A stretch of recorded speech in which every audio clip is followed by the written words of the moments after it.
Le pays Moundan est à cheval sur la frontière tchado-camerounaise. Mais la plus grande partie de sa population se trouve au Tchad, dans le Bayou Kébi Ouest, plus précisément dans les sous-préfectures d'Eléré, Torok et Lagon.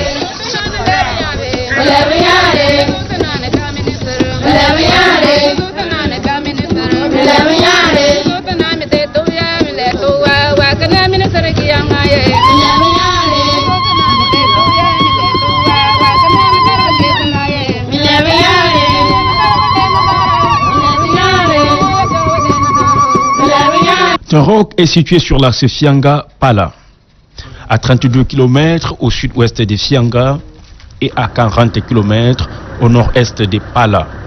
Ancien poste administratif est aujourd'hui compté parmi les communes du Tchad en voie de construction et compte plus de 200 000 habitants. La sous-préfecture de Torok compte 3 cantons, notamment le canton Gouin, le canton Gouegoudoum et le canton Torok.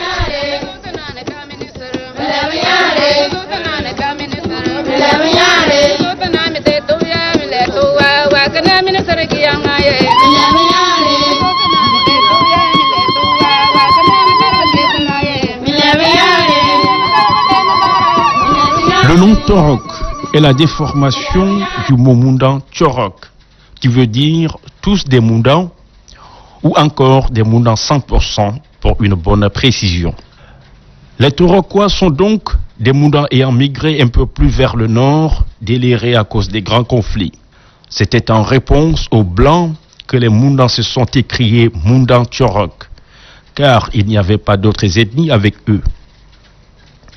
Ce qui a donc évolué à la prononciation Torok, qui est devenu le nom du village où habitent ces groupes Moundans aujourd'hui.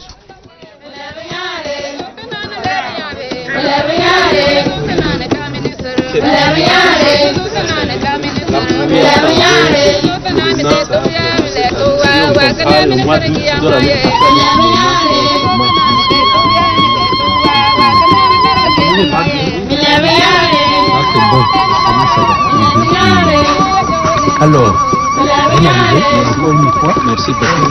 Veuillez vous asseoir, merci. Je suis né à Torok. Et bon, maintenant, je continue le travail encore à Torok. Si ce n'est pas au centre à Torok, c'est à côté, pas loin de Torok. Donc, je suis un ancien animateur du Belac de Pala. Du Belac de Pala, qui est une organisation de l'église catholique. Donc, j'ai travaillé pendant longtemps ici, 16 ans à Torok, avant de quitter, aller à Bissi, faire 5 ans encore là-bas, avec le Belac de Pala. Notre Torok du village de Torok, c'est une déformation du mot Tchorok. Tchorok, ça signifie homogène. Homogène, c'est-à-dire c'est tout des Moundans, il n'y a pas un mélange dedans. Bon, le français, il a transcrit Torok. Sinon, en Moundan, c'est Tchorok. Et bon, sinon, l'ancien nom de Torok, là, c'était Liang. C'était Liang. Et ça, je pense que c'est un cadeau. Parce que les cadeaux, ils étaient les premiers habitants de ce village-là. Et voilà un peu ce que vous pouvez avoir une idée sur eux. Et aujourd'hui, c'est devenu une sous-préfecture Aujourd'hui, bon, effectivement, c'est devenu une sous-préfecture, la sous-préfecture de Torok, où le chef-lieu là, c'est Torok, le village Torok. Nayiwa damna makabewa te di dagbil ga yana ayaw zari bungone uriki to roke goin to roke ora balki o shire dinki gwegudum bagine ko fale mami mulani Jos le wisayo. Depuis quelques années, le village connaît une extension démographique considérable avec quelques constructions anarchiques qui laissent accueillir de nouvelles bâtisses modernes. Cela est aussi dû aux efforts des uns et des autres.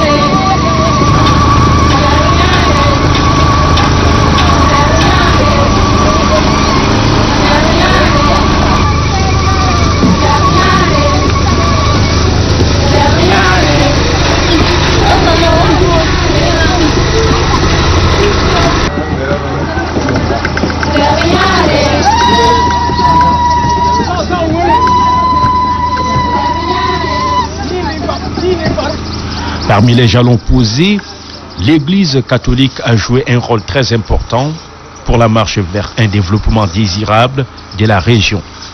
La présence de l'Église catholique surtout a joué beaucoup sur l'évolution surtout des organisations de paysans, de producteurs. Et elle a beaucoup joué là-dedans. Et bon, maintenant, il y a d'autres personnes qui sont arrivées, d'autres ONG qui sont arrivées aussi. Il y a le service allemand de développement qui est venu appuyer aussi les mêmes efforts que l'Église catholique a mis en place. Ils sont venus et ils ont marché dans le même sens.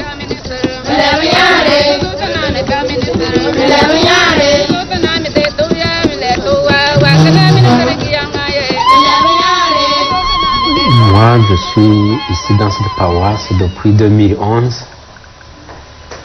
J'ai vu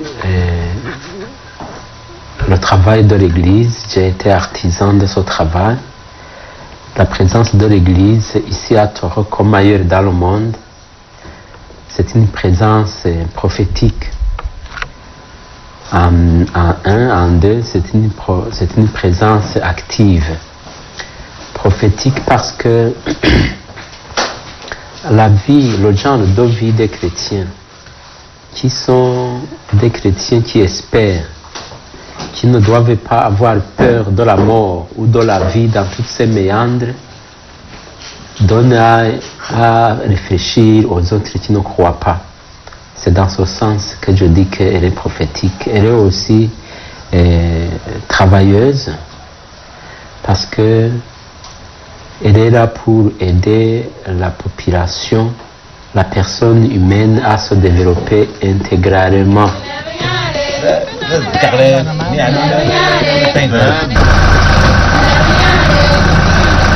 Un peu.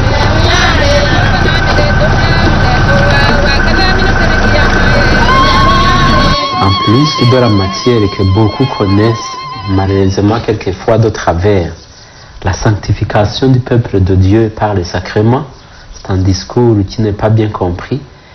Nous faisons aussi le travail de développement matériel pour que la personne soit aisée dans les deux dimensions. Je vois par exemple le travail de l'alphabétisation des enfants. Ça, c'est un travail qu'on a commencé à partir du moment où on s'est rendu compte que ici, les gens, beaucoup ne savaient pas lire les langues. Quand il est question de lire la parole de Dieu, on faisait toujours recours aux anciens catéchistes, aux personnes les plus âgées. Mais les jeunes, ce n'était pas le cas. Et on se dit, mais vous êtes à l'école, vous apprenez la langue des étrangers, le français, mais vous n'arrivez pas à lire votre langue mondagne, ni à l'écrire. Est-ce que c'est normal? Alors on a pris la décision de demander à tous les enfants catéchumènes qui se préparent au baptême d'apprendre aussi leur langue mondagne à travers toute la paroisse pour avoir des connaissances dans leur langue maternelle. Ça, c'est une chose.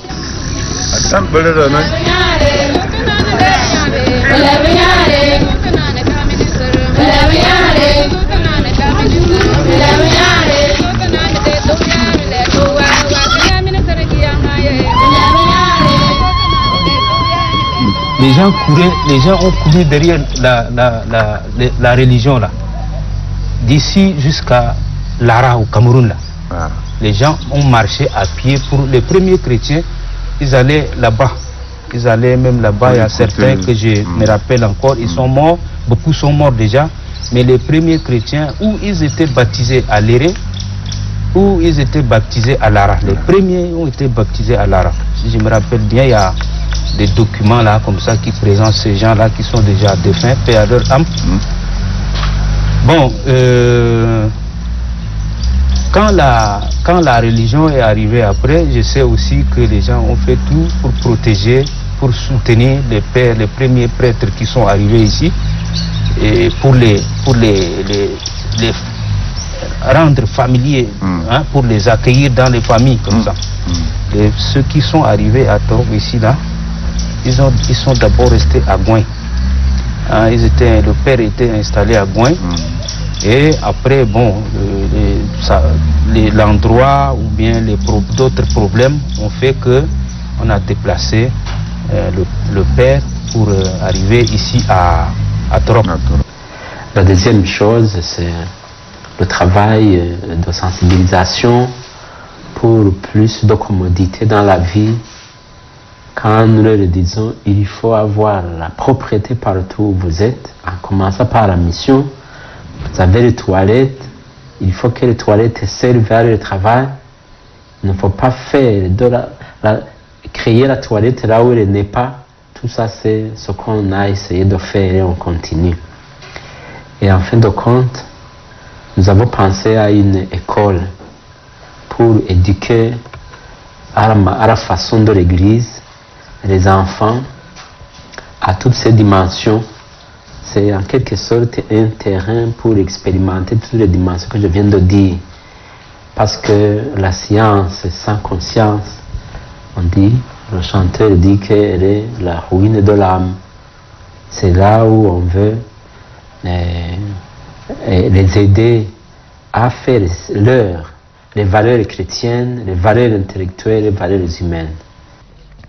En effet, vers les années 2006-2010, les différentes confessions religieuses ont apporté un appui multiforme au projet d'alphabétisation par les langues locales aux enfants, ce qui est une réalité pour les habitants des Torok.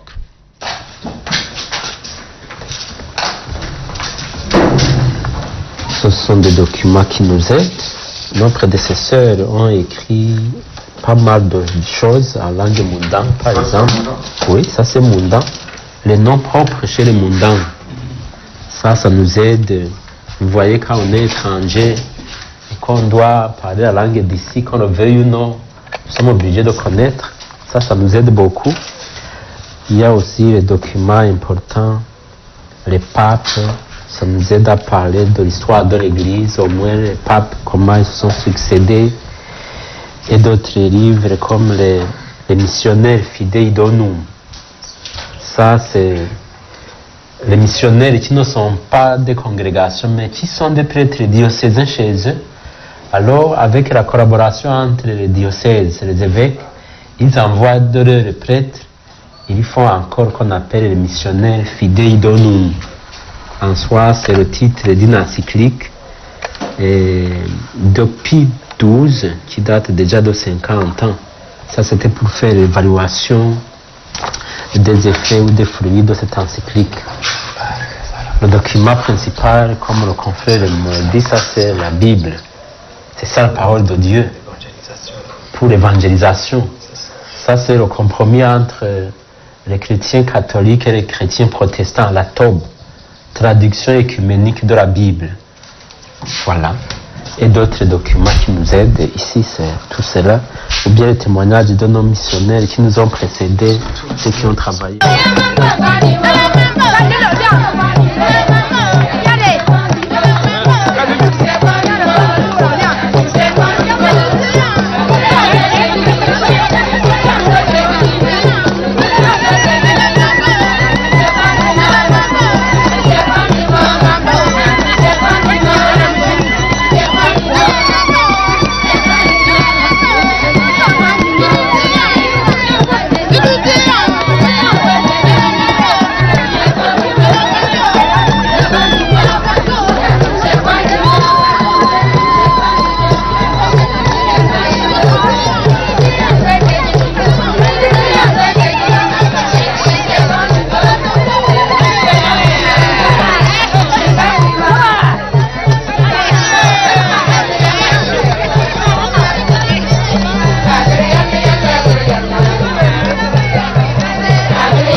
maintenant, je pense que le village là est en train de beaucoup évoluer.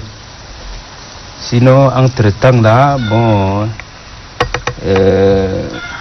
il n'y avait pas beaucoup de choses qui se faisaient. Maintenant, tout a changé, les bâtiments, le marché a changé, hein, beaucoup des organisations, des producteurs sont nés, il y a beaucoup de choses qui se font et je pense que c'est évolutif, c'est en train d'évoluer, Torok est en train vraiment d'évoluer.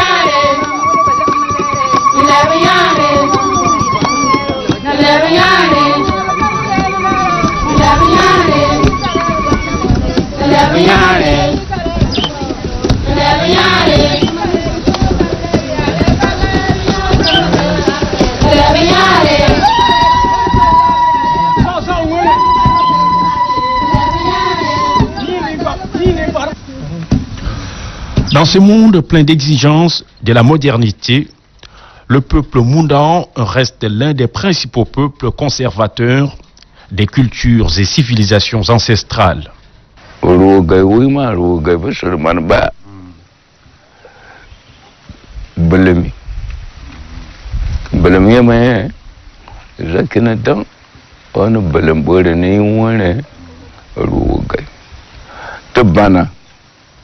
Ruga ma boye to ba wingu zaman ba da gaire to bana da fangu juli yari yana na fai kashwale to data ma data point data. Au Tchad comme partout en Afrique, l'on compte très peu des hommes capables de nous raconter l'histoire du siècle dernier. Mais Maouli Gouina se souvient encore de la migration des Moundans de l'ouest vers l'est, des Cameroun vers le Tchad. Nago nakaba pana zadi troge que deux troga pak tro maina daga ma degba shagi goin lara yo ara ma ke papi.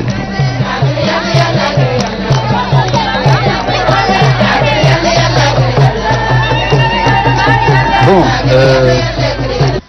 l'administration est venue peut-être vouloir améliorer ce qui existait déjà, parce que en Moundan, il n'y a pas un petit chef, ce qu'on appelle gong.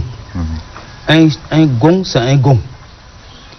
Alors, mais maintenant, l'administration est venue, il a dit, bon, il faut maintenant différencier les choses. Il faut dire chef de quartier, il s'occupe d'un quartier. Après, chef de village, il s'occupe d'un village qui regroupe plusieurs quartiers. Après, chef de canton. Ça, c'est ce que l'administration est venue ajouter. Sinon, entre-temps, là, il n'y a pas un petit chef, c'est le Moundan. Un gong, c'est un gong. Quel que soit le niveau où il est, tu lui dois du respect. Normalement, chez le Moundan, on est chef. On ne devient jamais chef. Quelqu'un ne se lève pas un matin comme ça pour dire que moi je vais être chef ici, là, quelque part. Ça ne se fait pas. On est dans la famille du chef et on devient chef parce qu'on est fils du chef. Et après les critères pour devenir chef, là, c'est le peuple. C'est le peuple qui maîtrise. Ce n'est même pas la famille du chef.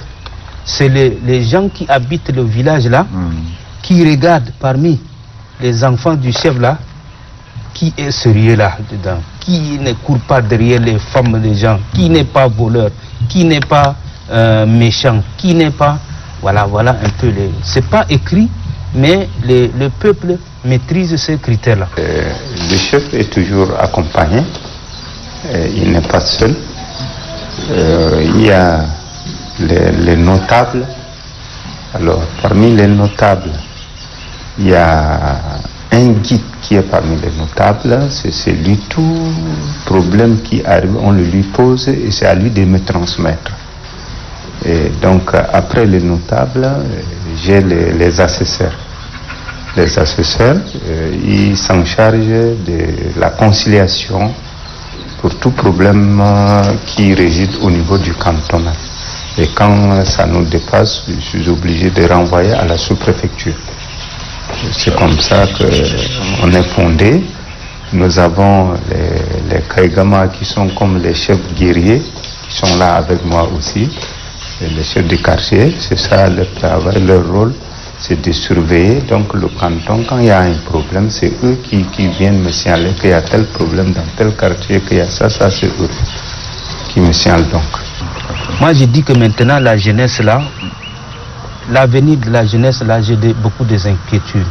Parce que les gens attendent trop de l'extérieur, trop d'ailleurs, au lieu de se dire que non, eux, ils sont jeunes, ils sont en train d'avancer, ils ne repartent pas en arrière. Il faut faire avec les difficultés de la vie qui se présente maintenant. Hein? La vie là, elle ne va pas se retourner. Il n'y aura jamais le côté bon qui va revenir. C'est toujours le côté mauvais qui va arriver vers nous. Mais c'est à nous de changer pour s'accommoder à cette chose-là, ces difficultés qui nous arrivent. Moi, je dis comme ça parce que il y a des jeunes qui ont été à l'école. À l'école là-bas, normalement, on doit enlever de la tête, de notre tête là, l'école égale l'esprit qui dit que l'école égale à bureau là. Il faut plus effacer ça. Il faut effacer ça. Les Mundang là, quand ils donnaient des conseils à leurs enfants là, il y avait, tu ne dois pas aller voler, tu ne dois pas te comporter devant les gens, tu dois te respecter, les gens doivent toujours t'apprécier. On ne doit pas te trouver en train de se saouler. Hein. C'est pas un bon enfant. Mais maintenant, bon, est-ce que les parents continuent encore à donner ces conseils, ou bien c'est les jeunes qui n'écoutent plus les parents? Ça, je ne sais pas aussi. Amaka ne yebo ne janene yega o labo ko bo yema don pa bi jinyabe pa gata balang ya pa yeo don pa da bi jinya ko da mare chodeo amo bobo waya ne dan na taila talai bobo ya mare dan la a isa ma bobo da gbelela ko bobo lai ma siri ama gebe o bu zaluru akai ya gangbang tanga zanen ne ko kalna makai gwamna ya na kai ya yanga na ka fabu man falili waga laya pabiya ginya na bambo sherman be esabi. Moi, je voudrais qu'on cherche un terrain où tous les gens vont parler le même langage.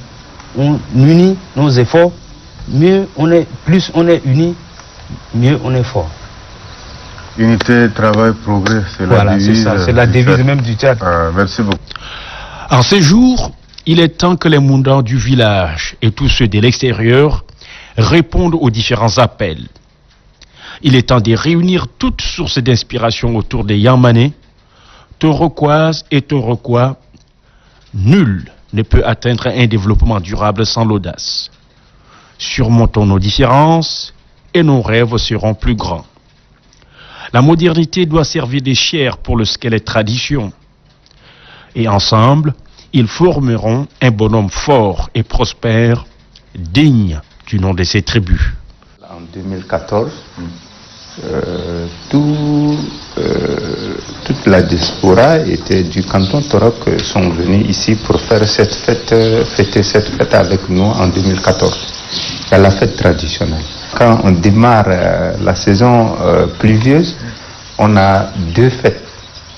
La fête du mil dont je parlais tout de suite et la grande fête traditionnelle maintenant qui se passe en novembre, là où tous les cultures mondaines, les gens sortent avec ça pendant cette fête qui se passe en novembre.